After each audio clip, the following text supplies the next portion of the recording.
My name is Matt. I'm from the United States. I'm Lorena from Venezuela. And we are going to travel the world. Come join us. Hello. Hola. After a few weeks traveling in Ecuador, we think that it's about time to do an overview and an analysis about the country. Yeah, what we really want to talk about is where we went to, what we did, and how we felt, pretty much. Totally. So to start, please check all of our videos before so you can see every single place that we have been.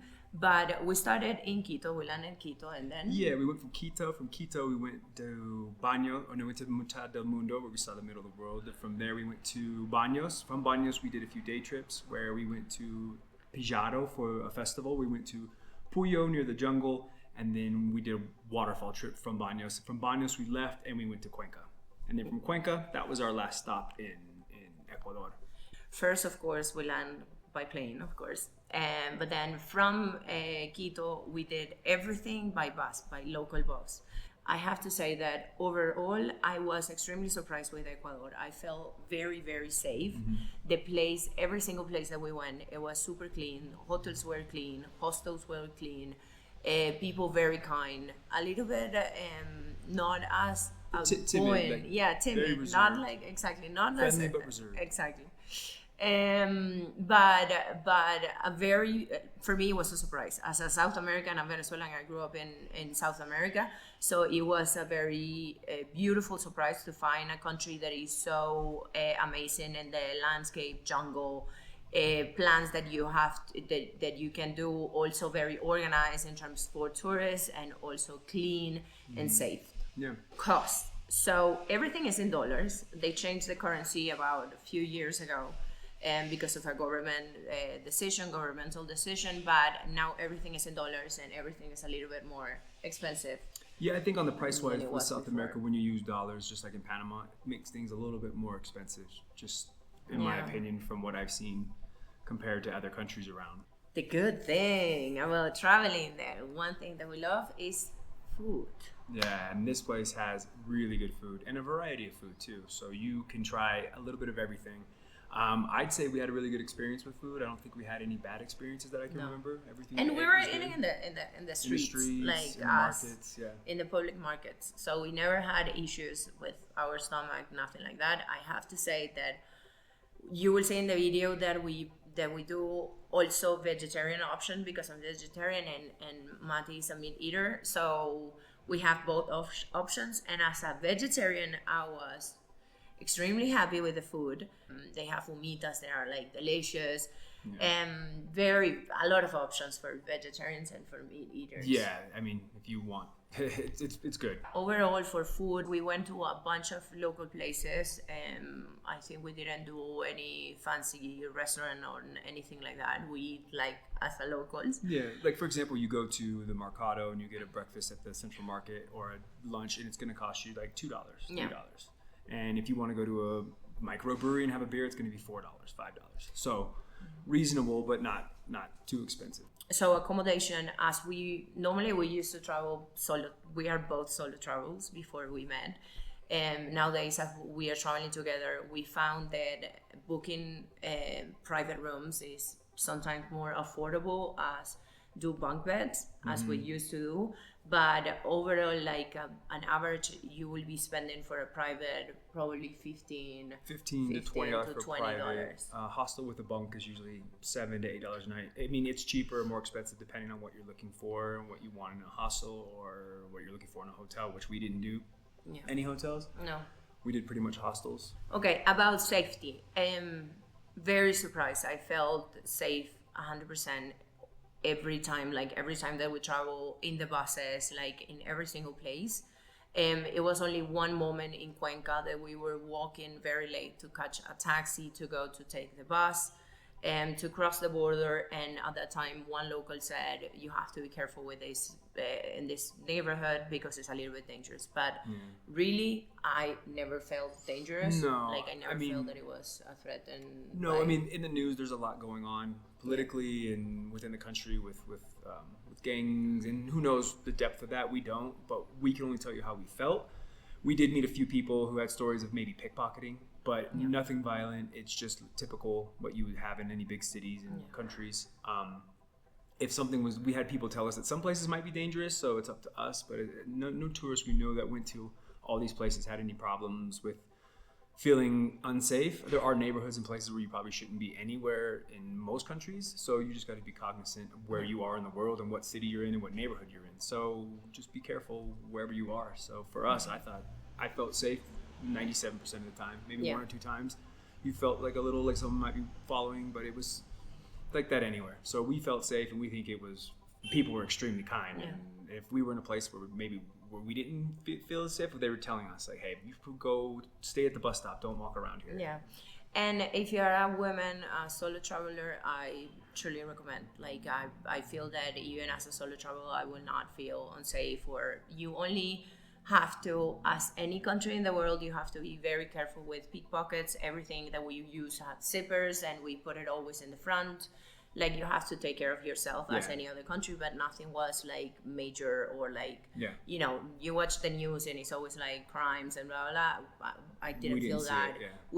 They had an issue. They have election next year. They had a political issue. It's a lot of sometimes tense, but that is locals. It's not for us as a travelers. Okay, transportations. We did everything by bus, and buses between cities for me was incredible. They were super clean, very, very comfortable, very big, very respectful. You have a door between the driver and yourself, so every time that you have to go out or whatever, you knock that door. It's not loud. Everyone was a little bit quiet. Sometimes someone in the phone watching videos with the volume and not with the headphones, but clean, organized, and everything. We also used taxi and Uber. Uber was pretty easy around there. One or two cities didn't have Uber. I don't remember if it was Cuenca, but the taxis were really kind to us. So, another thing that I will say, to buy the buses between cities, you go to the bus station, and you will see a bunch of locals that you can actually compare prices. They are more or less the same price, but you can go to different agencies. We took almost 4 or 5 different companies, and all of them were more or less the same, so don't worry that much about it. Also, in my opinion, it's way better to download Uber. Uber works very well, as Mati said, and also give you the opportunity to not be like negotiating with the driver. That sometimes is everywhere is sometimes is it's not a comfortable situation, I would say.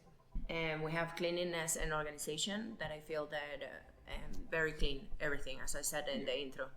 Very clean, very organized city, people very kind to help you to assist you if you need any direction, or if you're a little bit lost, or even in the hostels they have a lot of recommendation for where to eat, where to go, how to navigate the cities, so highly recommended.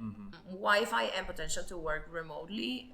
As we are producing a bunch of videos, we need Wi-Fi, and as many people is now traveling and working at the same time, Wi-Fi was more or less average good, not excellent, not great, but good. The hostels, you have to check in the comments how good the Wi-Fi is in each places, because there are some hostels that didn't have great Wi-Fi.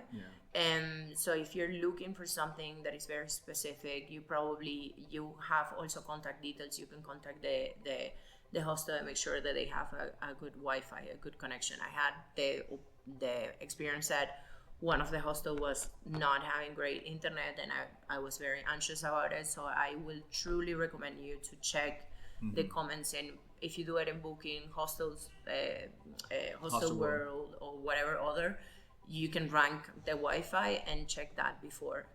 But you have a bunch of restaurants and good coffee shops and stuff that you can work in there. So if you work remotely, I think you will survive. Last one is about the people and the experience, and I think it's only like a close in the video with how we felt about. I think everybody that we met, like, to be honest, was extremely kind, extremely helpful, extremely engaging, super friendly. Like we did say in the beginning, they're very private. So we'd asked a few people if they want to be candid, they said no, we respected that, but they would still give us advice and talk to us. So it was a different experience for what we both experienced here, but it was very kind. That's all I can think about when I think of like the people we met. Was very kind, very approachable. They came to us, we approached them, and it was the same experience both ways. Very kind, very friendly. Yeah, I as a South American in Venezuela, I have to say that they are very shy, and we did a video that you will see, the last one, the Cuenca one, that I kind of like said, okay, as a South American, I'm going to jump into people and ask them for recommendation, how to navigate the city and blah, blah, blah. And then suddenly I found out that the people were super shy to get into the camera to say any recommendation. Even like I was asking them and they were like, I don't know, you just walk the plaza. So they are kind, very educated, very, very, you know, approachable, but they are not like crazy as that and outgoing as South America, as you see in the Caribbean or like Venezuelan Colombians that are more like grab you by the arm and walk exactly. They will be like, join me, like come into my house and open. It's not like that. But I have been very emotional for the amount of Venezuelan people that immigrate to Ecuador.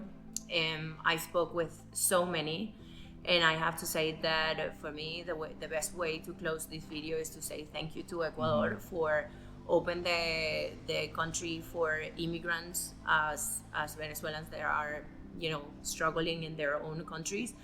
Everyone, all the Venezuelans that we met spoke great about the country, spoke great about how they open their arm and the kindness of the people. I also have to say that all the Venezuelans that we met were absolutely amazing. It melted my heart how we still have that warmth in our soul, and we were very loving and emotional to meet, and it was a great experience. So in my opinion, visit Ecuador. Is a safe place. It's an amazing place to discover, and please check our videos. We have a bunch of videos. We went to the jungle. We see the biggest waterfalls in the country. We went to a crazy festival in Pillero, and we visited really beautiful cities. Yeah, so we did a lot. So I have to say, like, just thank you. It was amazing, and I can't wait to go back. It was my second time there, so third time's gonna be even better. I know that. So one day we'll be back. Yeah, we will be back for sure. Thank you, Ecuador. Thank you. And thank you everyone for watching.